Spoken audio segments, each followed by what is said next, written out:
Super cute, aren't they? Super cute. This is what you guys don't see on Ultima Fingers. The acrylic looks exactly like this. Lumpy from the sides. Acrylic missing from the sides. And of course, super flat. No apex. What is this? Okay guys, as you can see, the nails are off. It's been 3 days. I came home and I tried to fix those nails myself. I kid you not. But the foundation of which the guy, when he put the acrylic on, was so horrible that even with me going back and making the nails stronger, adding more acrylic to it, my nails were very sensitive. They hurt and I cried and I just took them off. I got my nails done 3 days ago. And mind you, I did follow up the next day with a couple. It was a husband and wife, private home. I had my feet done by the wife before, and I decided to book an appointment. It wasn't the feet were done like a while ago.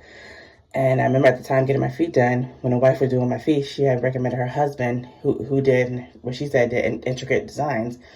And not very often do I want to treat myself, but I decided to treat myself. I was in a state of depression.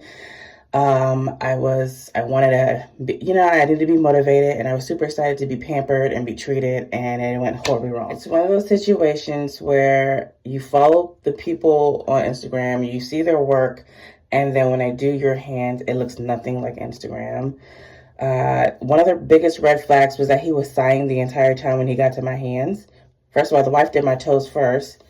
And there's no greeting. It was a private home. It was a gorgeous home. It looks very expensive, gorgeous home. But it was a private home. It took me, I was a little skeptical. Even though it was a private home, I couldn't find them. I didn't know that they didn't leave directions on their Instagram page, no, especially with email reminders and whatnot. And when I finally did go into the basement, the son answered the door and directed me to go to downstairs and go just straight to the garage. And I opened it. It was very, very, I can't get any videos, but it was very nice salon and home salon. When the wife did my feet, it was a chop shops. I knew, but I was like, I like how she did it. She was very professional, very tedious. And she knew about my pickiness. And it basically glorified chop shop in a private home. That's basically what it is. Same treatment, no difference. So when the wife did my feet first, everything was going smooth until she finished file with a used file and a used drill bit on my toes. So I cringed so much and I just ignored it and kept going. Then the husband got to my hands. My biggest red flag should have been was that he kept sighing the entire time. He kept doing, as if I was a bother to him, as if me being there with my time that I booked for in advance was just an inconvenience for him. So that was the biggest red flag. Then the second biggest red flag was that he did them super thin. And I did mention, because I turned my hand to the side, and I did mention him about the thinness of the nails, and he brushed it off. And I was like, oh, this is not going to end well. This is not going to end well. I said that in my head because I knew, and sure enough, it didn't end well. I didn't even mention the lumpiness of my nails. I didn't even get that far. Like, it was just, and then there was people coming in, and there was no way he was on. Whew. It was a humbling, expensive experience for me as a nail tech. It just proves that no matter how many people portray or what people portray on Instagram or in life, that you can't trust everybody. You cannot trust. You can only trust yourself. That's all. That's it. Moral of the story.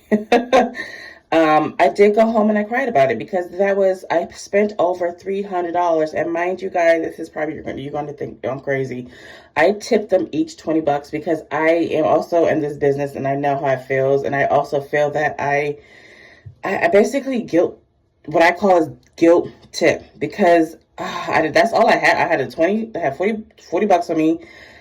And I felt bad. Like, I could have just left 10 and 10 each. But I was like, nah, I'm in this business. I took your time, even I don't like my nails. Because I went home and I cried about the situation. I'm not going to lie. I cried about the situation.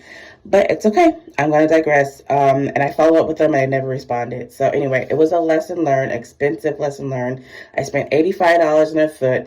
I tipped them 20 each. And then the rest, whatever, the 300 that added up to 3 something, I think it was like 328 was my nails alone. So it was an expensive experience and I learned my lesson.